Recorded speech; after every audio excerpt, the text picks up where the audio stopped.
welcome to One Up Quest, where Epic Gaming Quest. Oh wait, I'm Ajisi, siya nga pala. Kasama pa rin natin, of course, si Yukiko Kawaiga. Anyway mga Republics, andito tayo sa Habi Stadium. Manunod tayo ng watch party na Summer Slam. So taka, tingnan natin kung ano meron dito, okay?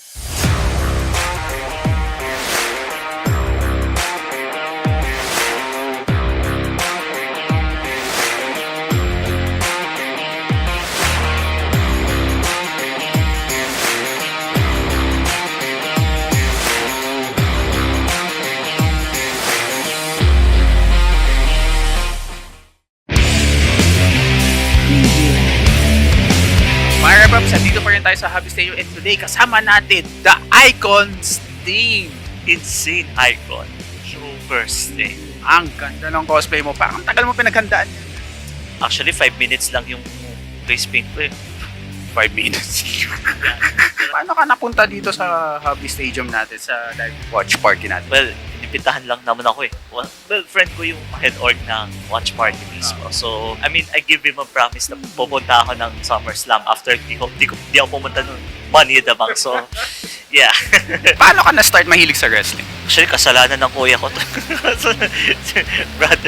Brother's influence to. Nung di pa yata ako nakaabot ng kinder nun. Nanonood na ako ng wrestling. Grabe, sobrang bata mo. Sobrang bata mo naman. Sa mismo napanood nating event, SummerSlam, ano yung pinaka-favorite mong part doon? Story-wise, it's always the main event lagi. You know, the post-bloodline storyline. Pero yung raw physicality, the match technicality has to be Gunther versus Damien Priest. Who's your favorite wrestler? Of all time, ha? All time? Ang hirap din sabihin eh. I mean, I cosplay Sting a lot, pero di siya yung favorite of all. GOAT ko, yung considered as a GOAT. Siguro more gusto ko lang yung thematic distinct, yung diverse thematic distinct, pero di siya talaga yung considered ko as a GOAT. I have GOATs for different eras, you could say. For different eras, you could say Golden Era. You could think of either Michaels or someone from the Owen Hart faction. For the attitude to ruthless aggression, Stone Cold. Austin or Rock. Favorite finisher move? King Shaka. Kanino yun? Shinsuke. Oh, Shinsuke! Or either yung Hidden Blade. Any message sa ating mga wrestling fans na audience?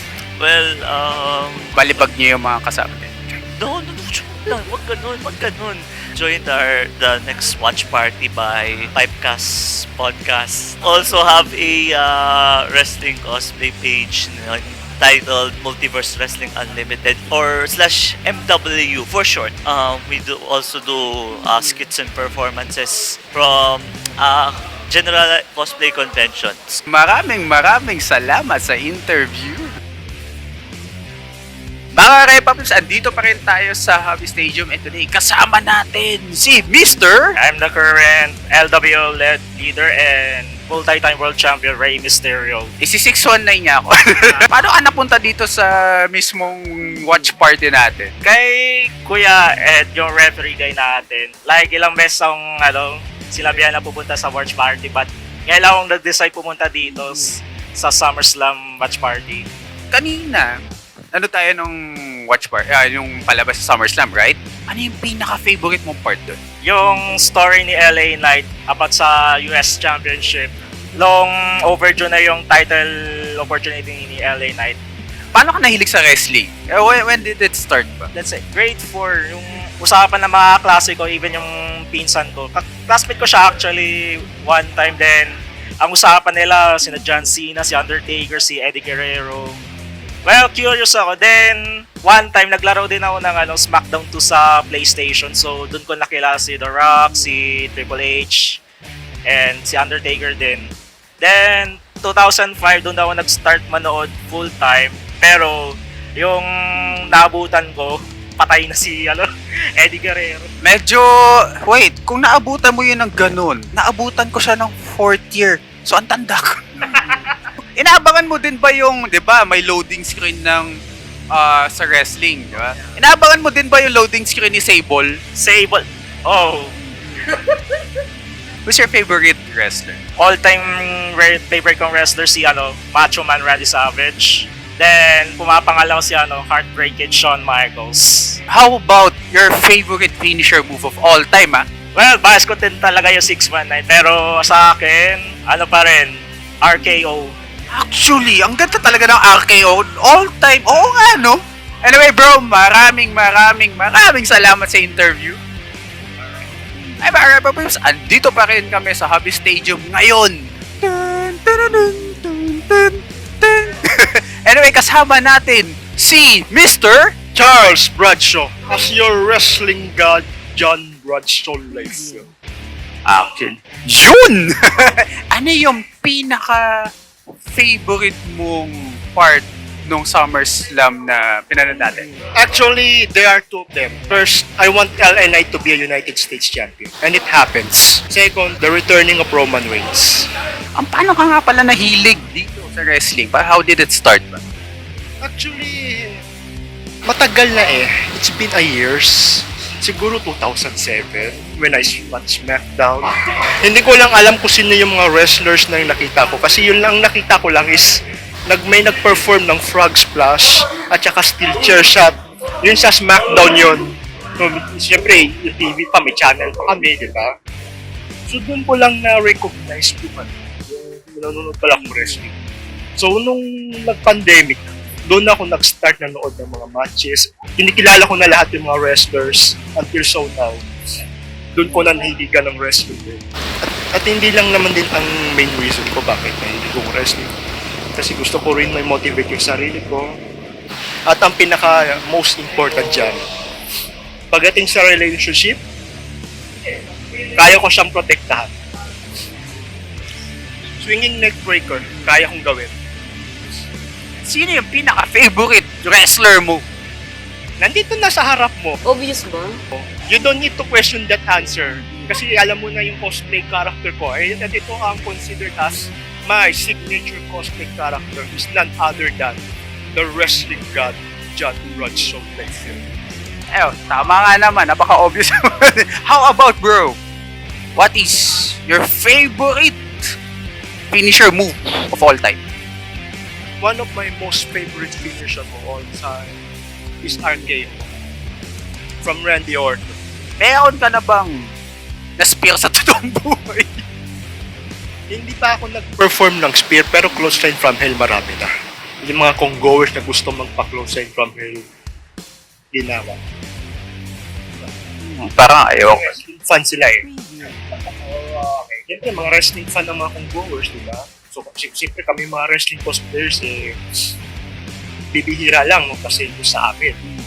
Siyempre, karamihan ng mga cosplayers ay hindi naman alam ang WWE. Ngayon. Pero, pag dumating ang tamang panahon na magkaroon ng relationship, doon sila mabubulagta. Ay, may alam pala to sa wrestling. Ay, kaya niya pala ko ipagtanggol. Yun ang pinaka-forte ko sa buhay. Anyway, boss, ang ganda ng mga message mo. Maraming salamat sa interview. Ay mga Repapips, andito pa rin tayo sa Hobby Stadium. Ngayon, kasama natin si Bossing. Eugene Brand V. Ilagan ako. Paano pa kayo napunta dito sa Watch Party? Actually, invite ako ng friend ko si Mandy. Sabi niya, load ka, tas ganyan, tas pwede mo ibenta yung comics mo dito, ganyan. Yes, comics po namin na Power of Two, The Deterama Remake Part 1. So sabi ko, sige, sakto nandito yung target market ko, mga wrestling fans din. Kasi ang comic po namin is about wrestling. So, sabi ko, sige, pumunta ako. Saya naman, so far, yeah. Hindi ako nanonood ng watch party dati. Ngayon lang, as in, most na pinapanood ko is live wrestling, FPW, yan.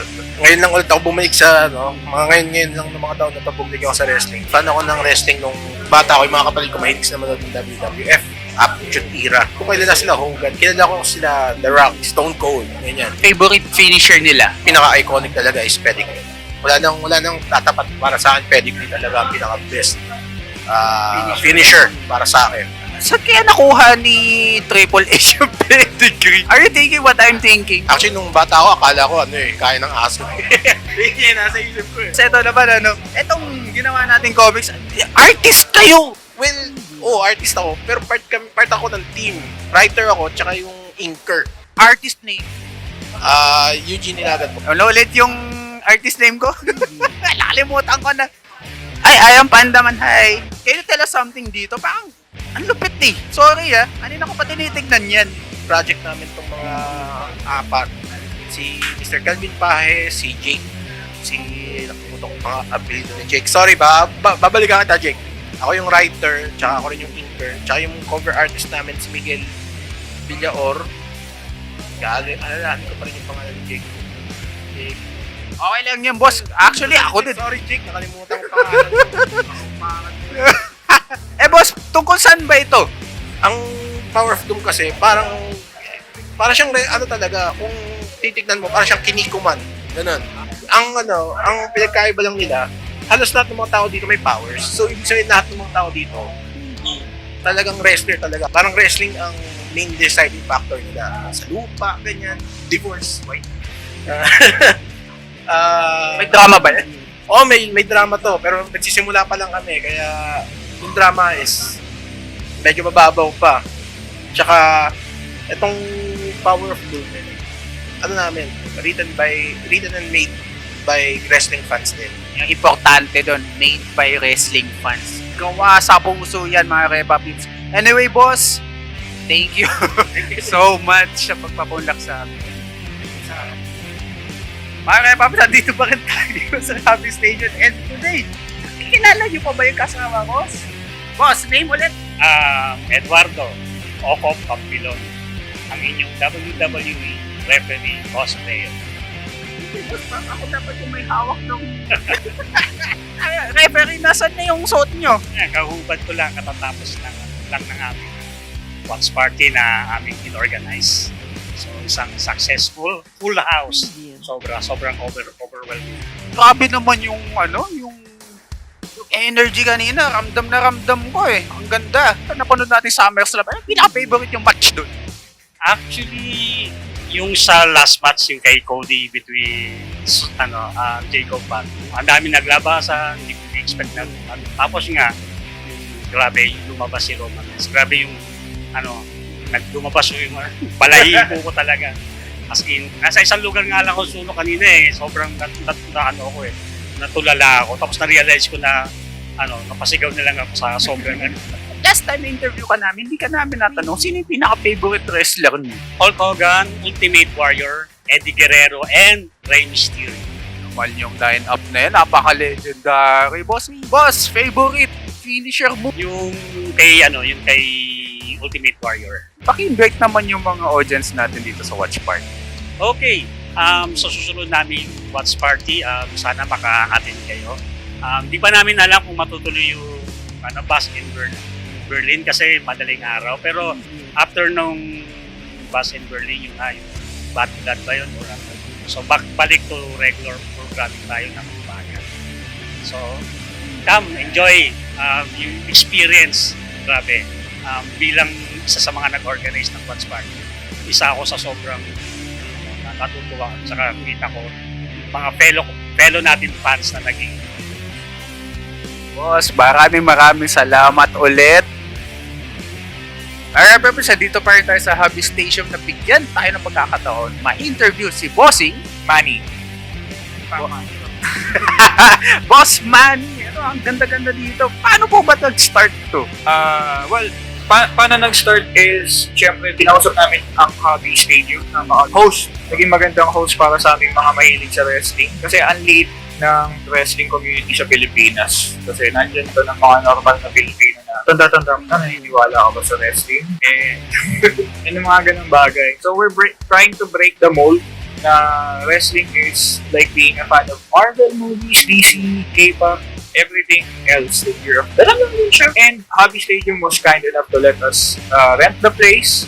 Every pay-per-view, usually every month siya, pero depende kasi may mga pay-per-views na pagaya ng next Bash in Berlin, 1 AM siya nakita. So mga ganon, we talked to them, we talked to Hobby Stadium a year kung paano ang sistema. They told us to wait, ganito, ganyan, sa bayad, sa booking, and everything. So here we are, starting watch parties every month. Pero, going back, from 10 10 years ago, I should say, siguro. Medyo foggy yung memory ko. Okay lang ba? Continue. So, 10 years ago, 10 or so years ago, I guess, merong mga nagpapa-watch party na talaga ng wrestling. And they are the local pro wrestlers of the Philippines. Mga wrestler talaga sila, PWR, MWF, Manila Wrestling Federation, and now, Puso Wrestling. Most of the guys there, sila yung nagpapa-watch party talaga dito, like Jake De Leon. Sila talaga yung mismong nasa ticket booth. And it was as crazy, kung narinig nyo, it was as crazy as how it is now than it was then. Pareho lang halos. Sometime along the way, siguro mga before pandemic, merong nagkaka-issue katulad nun na witness nila. May mga altercations na kaya namang ma-resolve in a civil way. Pero kasi at the time, merong mga nagwawala talaga. Like, kunyari, sobrang excited ng mga tao, kinakalampag nila yung upuan. Kawawa yung mga host kasi sila yung pinapagalitan ng mga gaya nito, ng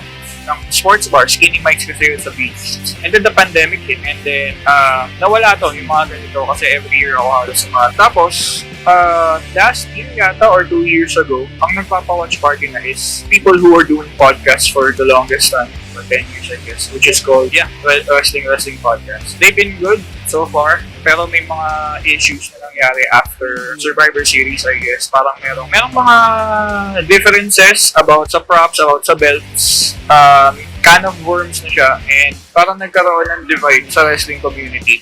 Imagine, ang liit na ng wrestling community, magkakaroon pa ng divide. So, we figured, kasi kami, sa amin, mainly, Multiverse Wrestling Unlimited, yung kami na-interview kayo, mga taga-MW. Yeah. Because mas focus sila sa cosplay, and that was weird for me at the time. Kasi hindi naman sa first time, pero kasi first time mo nakakita ng grupo na gano'n, na nag-i-skit talaga sila. Nagpa-perform talaga sila sa mga conventions. And dati kasi mga cosplay lang, lakad lang sa mga, let's say, Comic-Con. Pero ngayon, nagpa-perform talaga sila and umaten sila dito sa watch party. So, kaya natin siyang isiwalat o ikalat sa mga katulad ng mga, I should say, wrestling fans or mga casual fans na usually ang kilala lang si John Cena, Undertaker.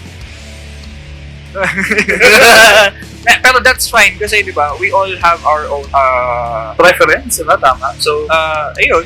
So, ayun. Pero, ako kasi nangawit ba? Nangyari. So, I thought na parang opportunity ko to showcase what wrestling fans are all about. Rowdy talaga ang mga wrestling fans because yung mga wrestling fans na yan, parang nangarap yan ng bata sila na maging wrestler. Pero, nangarap yan. Mga tumatalon sa kama, isusuplex yung unan. Ako wala akong kapatid, unan lang eh. So yung mga kapatid, yung mga may kapatid, yan, nakamatic yan. They've been dreaming about becoming wrestlers. Pero, ito kasi, this is as close as we can get kasi sa pro wrestling. And, ang WWE kasi, hindi sila, every 10 years lang sila pumupunta dito. 2006, sila Batista. Yeah. And 2016, yung sila Chris Jericho and guys. Every 10 years, so expected ko baka 2026 babalik sila dito or earlier kasi sobrang booming ng wrestling. And this is a great time to, imagine niyo meron akong friend na kaklase ko nung college, meron siyang Karakoa Comics. Karakoa Comics. Gumagawa sila ng comic about galactic wrestling. So, di ba? Tapos, si Ref Ed nandito. Ayan, no? Yung mga ganyan bagay, di ba? Napakalawak. So, ang saya maging pro wrestling fan. Now is the time kung nahihiya kayo, huwag kayong mahihiya. Huwag kayong mahihiya. Ang dami natin. Let's go. Let's effing go. Anyway, boss, eto medyo personal naman. Okay. How about, sino ba yung mga favorite wrestler mo? Ano kasi yun per era kasi ako, yung mga favorite wrestlers ko. Pero unang-una talaga is si Eddie Guerrero na pinakilala sa akin ng father ko, bless his soul. Ang father ko nagpakilala sa akin ng wrestling. And then there's Triple H, Randy Orton, and then Shingo Takagi sa Japan siya, New Japan Pro Wrestling. Tapos there's Maxwell Jacob Friedman, bago-bagong wrestler lang. MJF, from AEW. And of course, sino pa ba? Second citizen, CM Punk. iba, compared sa mga nabanggit ko na wrestlers, iba yung tama sa akin ni CM Punk since 2011. Nung ano pa ako, estudyante pa, college pa ako.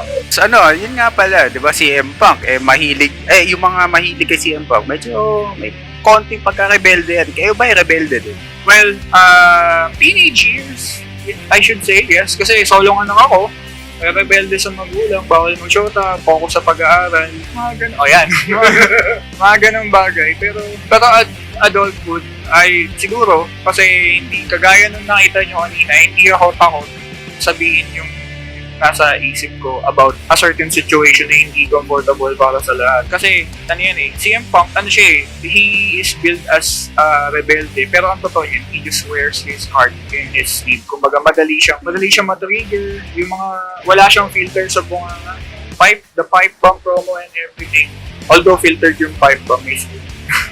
pero yung essence, yung idea of CM Punk, yun yung nagturo sa akin na there's a difference between rebelling and saying what's right, being the voice of the voiceless. May difference yun. Yung rebelde kasi parang makabasag lang ng ganito, ng instigator or what, pero Punk is different. He's not just a rebellious act, he's the voice of the voiceless. Meaning yung mga natatakot magsalita about sa mga bagay na kailangang i-address, siya na bahala. Kagaya kanina. Nakita yun. Boss, different perspective yan. Ako, sa point of view ko, dati, pag sinabi CM Punk, di ba? Rebelde pot. Thank you so much. Medyo na-open yung utak ko doon. So, kung favorite si CM Punk, pinaka-favorite nyo din ba yung kanyang GTS? Hindi ko masyadong favorite yung GTS kasi before sa kanya nakikita ko na siya kay Kenta sa Japan na rin ito. Although Hideo Itami siya sa NXT at the time. Pero GTS is fine, pero of course, ang masaya kasi na finisher is yung RKO talaga. Kesyo gagawing RKO talaga. I mean, basic ang evolution kasi ng RKO is yung cutter from cutter. Parang normal lang siya na doon.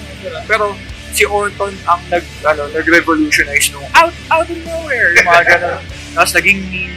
And kung ikaw, kunyari ako sa mga swimming, ang saya niya gawin compared sa mga, hindi mo kailangan magbuhat ng tao, di ba? At saka, napaka-swift, walang masyadong disaster or what. And ang ganda niya tignan sa TV, kahit anong angulo. Yun ang, Ito, boss, sabi nyo, RKO. RKO o Diamond Cutter? DDP.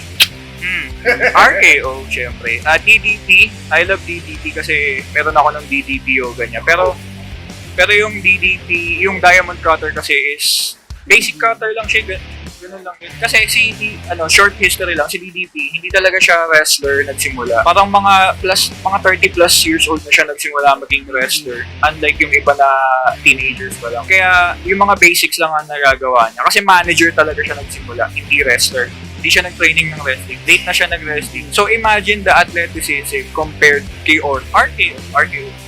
Ito po, ito last na lang. Paki-invite naman yung mga audience natin dito. Ayan na nga. So, first off, gusto ko lang, hindi naman sa i-promote, pero if you wanna learn more about the watch parties mainly, and gusto nyo rin, may mga makausap tungkol sa wrestling, si Bira, you can follow me at Pipecast Podcast. They can show it to you how they're gonna edit it. Pero I'm available in Facebook, YouTube, sa TikTok ko, yung mga personal accounts ko sa IG. I'll tell them all about that. I always post about the watch parties. Gumagawa din ako ng mga posters, sayang hindi ko nadala dito. And yeah, just wait for the announcements. Kagaya nga nung sabi ko yung next pay-per-view, 1:00 ng madaling araw, so medyo skeptic tayo. Tingnan natin kung may mga needs gusto manood. Pero yung mga normal pay-per-views, usually 7 a.m. Kagaya ng mga pag nasa US sila, hindi sila umaalas ng US. You can come to Hobby Stadium here at di ako geographically inclined. Pero alam ko, Eagle Rodriguez, Doña Hemadi Street, E. Rodriguez in Quezon City. So, actually, i-google nyo lang yung Hobby Stadium. Malalaman, i-waste yung Hobby Stadium. Hobby Stadium lang, yun na yun. My press podcast, wait for the announcements. And, Okay, boss, maraming salamat sa pagpapaunlak sa amin.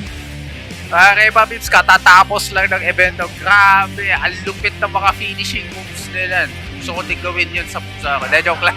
Anyway, shoutout sa mga bago namin ka-parties, sa nagpaunlak sa amin ng mga interviews. Maraming salamat po. I am RGC, signing out. Kaway ka nga, Yukiko. Ayun. Anyway, kita-kita ulit sa next event.